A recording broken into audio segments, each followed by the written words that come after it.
जो खुद ही एम्पावर्ड है तो उसको एम्पावरमेंट की जरूरत क्या है? नहीं, कोई जरूरत नहीं है। तो women is half the society and she raises the other half. So how can man can empower a women? तो अब बात आती है कि बेटों की, जैसे आपने बात बोली, तो रियली बेटी बचाओ बेटी पढ़ाओ, बेटा पढ़ाओ बेटी बचाओ। ये कुश्ती जो है हमारा एक प्राचीन खेल है, मल्ल युद्ध। ये हमारे रोम रोम में बसा हुआ है, जिसको हमने नकार दिया है। लेकिन पहलवानी आज एक नए स्तर पर उभर कर आ रही है। ओलंपिक में हमारे मेडल आ रहे हैं, वर्ल्ड चैंपियनशिप में हमारे मेडल आ रहे हैं। तो पहलवानी का मतलब, पहलवान शब्द को अगर मैं एक्सप्लेन करूं तो मेरी भाषा में पहल करने वाला एक बलवान इंसान या बलवान व्यक्ति, चाहे वो नर हो चाहे वो नारी, क्योंकि लड़कियां भी आज देश के लिए उतना ही योगदान दे रही हैं, उतने ही मेडल ला रही हैं, वो भी लड़कों से कहीं पीछे नहीं है। सभी को बहुत बहुत धन्यवाद। सब बहुत अच्छा करें, स्वस्थ रहें, खुश रहें। सर्वे संतु निरामया सर्वे भवन्तु सुखिनः। बहुत बहुत धन्यवाद। क्या मोदी जी यही है डिजिटल इंडिया? मोदी जी, आपने कहा था विपक्ष मुझे 50 या 60% सुन ले, देख ले तो सब समझ आ जाएगा। विपक्ष को तो सत्ता के लालच में अंधा, गूंगा और बहरा हो गया है। लेकिन मेरे गुरु और मेरे गुरु भाई के लिए मैं जाग भी रहा था, देख भी रहा था, सुन भी रहा था और कर भी रहा हूं। हां, मैं हूं मोदी भक्त। नहीं है मुझे सत्ता का लालच, नहीं चाहिए मुझे नींद। मैं चाहता हूं मोदी जी दें जनता के सवालों का जवाब। मेरे पास हैं वो सवाल, उनके जवाब में कमियां नहीं, मैं उन्हें ठीक भी करना जानता हूं। इस देश में लगता है सिर्फ 2 से 4% लोगों को छोड़कर सभी जाग रहे हैं। इस देश का नायक, देश की आर्मी, देश की पुलिस, सारा देश, और ना इन्हें खाने की फिक्र है, ना सोने की, और ना ही अपनी सेहत की फिक्र है। इन 2 से 3% लोगों की वजह से, इनकी इच्छाओं और अपेक्षाओं की वजह से देश कमजोर हो गया है, टूट गया है, छीन हो गया है। बीमारियां, डायबिटीज, कैंसर, किडनी डिजीज और कमजोर नागरिक, कमजोर विद्यार्थी, प्रतिभा ही खत्म हो गई है। बची है बुद्धि, और बुद्धि को तेज करने के चक्कर में प्रतिभाशाली खिलाड़ी, प्रतिभाशाली विद्यार्थी और लीडर खत्म होते जा रहे हैं। इनफैक्ट खत्म हो चुके हैं। हर हर मोदी, घर घर मोदी बहुत अच्छा नारा था। किसी मां ने अपने बच्चे को बोला या छोड़ा मोदी बनने के लिए? किसी ने देखा या कोशिश की मैं भी मोदी जी की तरह 18 घंटे या 20 घंटे काम करके देखूं? अगर हमने कोशिश की होती तो हम भी मोदी जी की तरह 20 घंटे काम करते, तो आज 5 साल में जहां लोग 8 घंटे भी काम करना नहीं चाहते, अगर 20 घंटे तो छोड़ो 16 घंटे भी काम कर लेते, तो आज 5 साल नहीं, मोदी जी का 20 साल का काम बोल रहा होता। मोदी जी, हमें चाहिए स्वस्थ भारत और खुशहाल भारत। ना तो हमारी कोई इच्छा है और ना ही कोई अपेक्षा। ना तो हमें काला धन चाहिए, ना लाखों करोड़ों की धन दौलत चाहिए। हमें चाहिए डिजिटल इंडिया, डिजिटल इलेक्शन, स्वस्थ भारत, सुरक्षित भारत, भारत रोग रहित भारत। ये मुमकिन है सिर्फ 2-4% लोगों की इच्छाओं और अपेक्षाओं के लिए काम करना बंद करके। तो देखिए मोदी जी, शायद आप जाने अनजाने जनता को भूलकर उन 2-4-6% लोगों के लिए काम करने की बात कर रहे हैं। जनता के सवाल सुन तो लीजिए, जवाब भी जनता ही दे देगी। हमें एक मौका तो दीजिए, इंडिया को भारत बना दीजिए। रजत शर्मा जी, सलाम इंडिया में क्यों, जय भारत में जनता के सवाल और जनता से जवाब के लिए एक ऐतिहासिक मंच तैयार कीजिए। जनता चाहती है, मेरे पास हैं वो सवाल, मैं हूं किसान का बेटा, वो जवाब और उनका इंप्लीमेंटेशन। अगर आप सब चाहते हैं स्वस्थ भारत, तगड़ा भारत, रोग रहित भारत, हर घर घर में मोदी, प्रतिभाशाली भारत, मेरे पास है वो ताकत हर बच्चे को मोदी बनाने की, हर घर से एक लीडर बनाने की, हिंदू मुस्लिम सिख ईसाई से ऊपर कुछ लाने की, ना सिर्फ लाने की, करके दिखाने की। मुझे पता है आप इस अपनी और मेरी आवाज को मोदी जी तक जरूर पहुंचाएंगे और एक मौका देंगे भारत को एक बनाने का, एक साक्षात्कार का, जो डिजिटल होगा, वाकई जनता के बीच होगा। हम 136 करोड़ जब इस कर्ज से नहीं डर रहे मोदी जी, तो मेहनत से भी नहीं डरेंगे। तो मोदी जी, आप सारा भार अपने कंधों पर ना लेकर 100 करोड़ कंधों को भी साथ लेकर चलिए, सुनकर चलिए, तो हम हमारे नायक के साथ दुनिया को झुका देंगे। मात्र 1 रुपया भी रोज 100 करोड़ लोगों ने दिया तो 36,500 करोड़ रुपए मोदी जी, 100 करोड़ 125 करोड़ कंधे मजबूत कर दीजिए, 10% को छोड़ दीजिए। जब ये देश 100 करोड़ 125 करोड़ लोग या 135 करोड़ लोग, तो ये 10% जिनकी वजह से ये 125 करोड़ लोग दुखी हैं, आर्मी, पुलिस, आप, देश, जनता, 5 या 10% देश के लिए, देश हित के लिए, क्या आपकी बात नहीं मानेंगे? दीजिए आदेश एक साक्षात्कार का मेरे साथ, देश के लिए, देश हित के लिए, देश के साथ, जनता के साथ। देखते हैं क्या आज के भारत की मां, भारत के नायक की मां, मेरी गुरु का आशीर्वाद मेरे गुरु भाई से कब मिलवाता है। क्योंकि गुरु भाई, पेशेंट आपकी भी ताकत है, मेरी भी, इम्पेशेंट आपकी भी कमजोरी है और मेरी भी। रियाव्यो फिटनेस चैनल शुरू करा। रियाव्यो का मतलब आप ढूंढिएगा, क्योंकि अब हमने रियाव्यो भारत एक मिशन चलाया, रिबूट भारत। मैंने अपनी बात आपके सामने रखी कि भारत चाहते हो, भारत माता की जय कहना चाहते हो, हिंदुस्तान कहना चाहते हो या इंडिया कहना चाहते हो। बहुत सारे लोगों के बहुत सारे व्यूज़ और बहुत सारे कमेंट्स आए। कोई बात नहीं, खैर, क्योंकि आप तो बड़ा ही सोचेंगे और बड़ा ही करेंगे और बड़ा होगा नहीं। तो मुझे वर्स्ट कंडीशंस, वर्स्ट केसेस ही मिले सॉल्व करने के लिए, जिसमें से 1 या 2 के लिए मैंने प्रयास भी किया और 1 में सफल भी हुआ और दूसरे में भी हो जाऊंगा और तीसरे के लिए लग गया। चलिए, आप सभी को बहुत बहुत धन्यवाद। मेरी आवाज़ आपके थ्रू नहीं पहुंची तो आपकी ब्लेसिंग्स के थ्रू पहुंची, फर्क क्या पड़ता है। अब व्यूज़ आए कि आप तो बड़ा सोच सकते हैं, आपके तो दिमाग ही बहुत बड़े चलते हैं और दिमाग हमेशा बड़ा चलता है, क्योंकि करना तो छोटा पड़ता है, फर्स्ट स्टेप तो रखना पड़ता है। कोई एक आवाज़ कि जी आवाज़ तो आ गई, इससे वहाँ तक कैसे पहुँचाएंगे, पहुँचा दी, पहुँच गई, आप तक पहुँचेगी। आप तक कब तक पहुँचेगी, आप कब सो के जागेंगे, ये बताएं।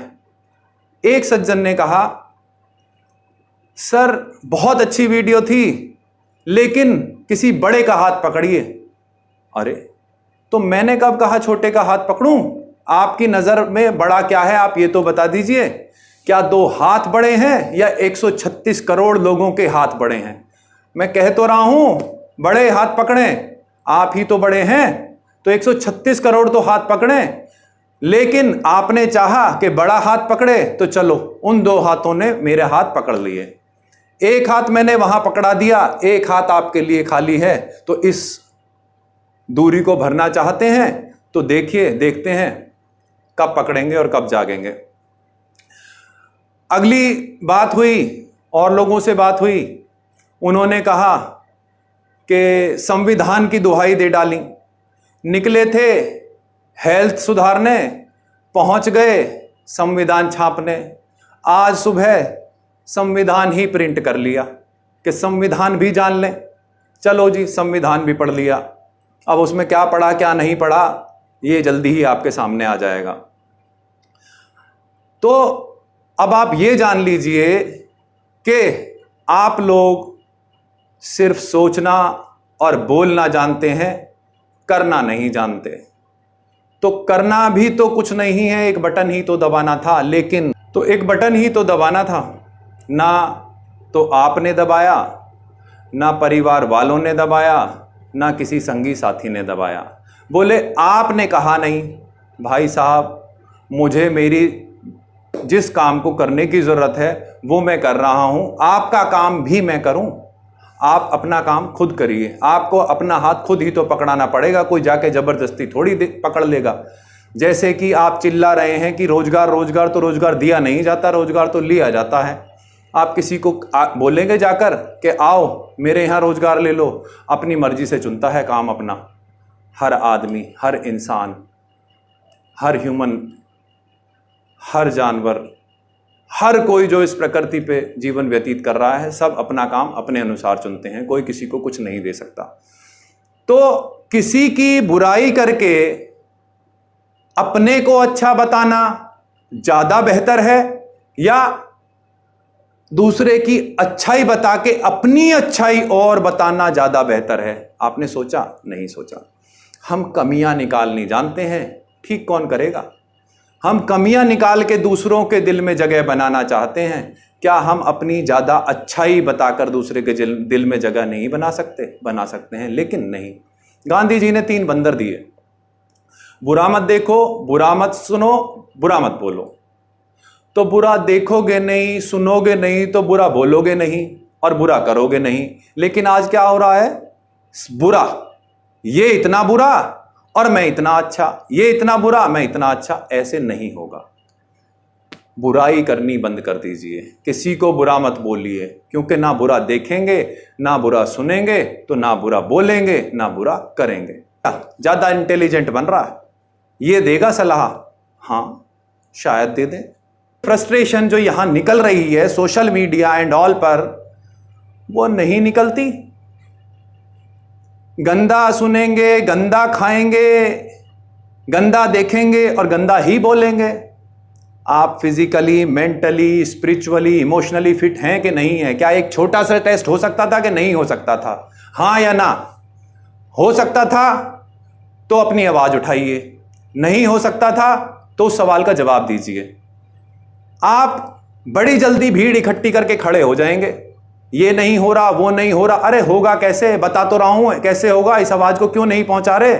और आवाज अब वहां तक नहीं पहुंचनी, आवाज आप तक पहुंचनी है। 100, 125, 150 करोड़, 140 से 136 करोड़ लोगों तक आवाज पहुंचनी है। तो आवाज अब वहां पहुंचाने का काम करिए। एक गुजारिश और कर लेते हैं, माननीय सभी नेतागण, हमारे लीडर बड़े बड़े, आज जब देश इतनी वर्स्ट सिचुएशन में है और आप कह रहे हैं कि बहुत कुछ हो जाएगा, तो क्यों नहीं इस वर्स्ट कंडीशन में आप सब लोग एक होकर या एकजुट होकर इस देश को उठाने का काम कर लें? पहले नेतागिरी बाद में कर लेंगे। तो सभी से निवेदन है, सभी से आग्रह है, एक दूसरे की बुराई करना छोड़ के जरा अच्छाई देख के, और आप क्या करेंगे आप वो बता दीजिए, या सारे मंच पे एक साथ इकट्ठे हो जाइए। 10-20 घंटे देश के लिए ये जनता भी जाग लेगी, आप भी जाग लेंगे, हमारे नायक तो जाग ही रहे हैं, और भाई साहब हम भी जाग लेंगे, और हम भी जाग ही रहे हैं। तो इनोवेशन, आइडिया सब कुछ हैं हमारे सामने, सब कुछ अवेलेबल है। हम ना तो उसको देखना चाहते हैं, ना हम उसे करना चाहते हैं, और हम बाकी चीज़ों को तो बहुत शेयर कर देते हैं, अच्छी चीज़ पे हम बटन दबाने में भी झिझकते हैं। ध्यान रखना, छोटा डर बड़ी संभावनाओं को खो देता है। सुनना चाहें या ना सुनना चाहें, क्योंकि या तो ज़रूरत कुछ करवाती है या जलालत कुछ करवाती है। तो ना तो हमें ज़रूरत है, ना हमें कोई जलील करने वाला। तो मेरे ख्याल से यहां से कुछ नहीं होने वाला।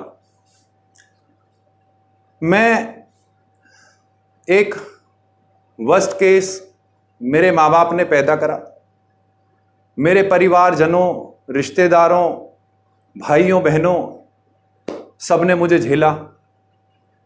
मैं वर्स्ट कंडीशंस में गया, मैं वर्स्ट कंडीशन से निकल के आया, और मैं एक अच्छा हेल्थ प्रोग्राम या हेल्थ पैटर्न कहो तो दुनिया का बेस्ट प्रोग्राम मैं एक निकाल कर लाया। अब वहां से मैं चालू हुआ। सब आपकी ब्लेसिंग्स और आपके प्यार ने ही मुझे वो ताकत दी। मेरे माँ बाप ने जिन्होंने मुझे जन्म दिया, मेरे भाई बहन जिन्होंने मुझे सपोर्ट किया, किसी भी तरीके से किया, दूरी बना के किया, रिश्तेदारों ने दूरी बना के किया, जैसे भी किया पर किया, क्योंकि आज आप सबके लव, आप सबकी ब्लेसिंग से ही मैं यहां हूं और अब पता नहीं आप मुझे कहां पहुंचाने वाले हैं। बुरा गंदा बोलना खत्म कर दीजिए, लाइए एक नया बदलाव, नया रिवॉल्यूशन जल्द ही होगा आपके सामने। हर चीज पॉसिबल है, सब कुछ पॉसिबल है। जब मैं अकेला अपनी आवाज पहुंचा सकता हूं तो आपको तो सिर्फ अब ये हाथ पकड़ना रह गया। ये हाथ पकड़ लीजिए। मुझे ना तो पॉलिटिक्स करनी है, ना तो मुझे कुछ करना है। मेरा काम हेल्थ अवेयरनेस लाना था और उस राइट से आपको जगाना था। मैं तो सिर्फ वो जगाना चाहता हूं। और इस बात को खत्म करते हुए एक बात और कहना चाहता हूं कि मैंने लास्ट वीडियो में कहा था कि 136 करोड़ छोड़ो, 100 करोड़ लोग अगर ₹1 देंगे तो 36,500 करोड़ इकट्ठा होगा। अब आप ये दिमाग लगाइए कि 100 करोड़ लोग 1 लाख रुपए दे दें तो 100 लाख करोड़ इकट्ठे होंगे। तो एक दिन में 100 लाख करोड़, साल में तो पता नहीं क्या होगा। ये देश फिर से सोने की चिड़िया बनेगा। भारत मां कहते हैं आप, मां तो देती है, मां तो सारे बच्चों को एक रखती है, भेदभाव नहीं करती। आप यहीं कंफ्यूज हैं कि कहीं तो इंडिया कह रहे हैं, कहीं भारत कह रहे हैं। तो अभी तो मैंने आपकी छोटी सी आवाज मांगी है कि भारत कहूं या इंडिया लिखूं। भारत कहूं तो भारत ही क्यों ना लिखूं। तो इसी के साथ अपने शब्दों में किसी को ठेस या आहत करने का मेरा जरा भी मकसद नहीं था। मैं किसी पार्टी का समर्थक नहीं, मैं तो मोदी समर्थक हूं। क्योंकि जब मैंने लोगों से बात की तो लोगों ने मुझे बताया कि मोदी जी के अलावा तो हमारे पास ऑप्शन ही नहीं। और रखिए बताने के लिए मेरे 2 सवालों के जवाब कि मैं कौन हूं और भारत कहूं या इंडिया लिखूं। तो रियावियो भारत का मतलब भी पढ़ लीजिएगा। और इसी के साथ जय भारत।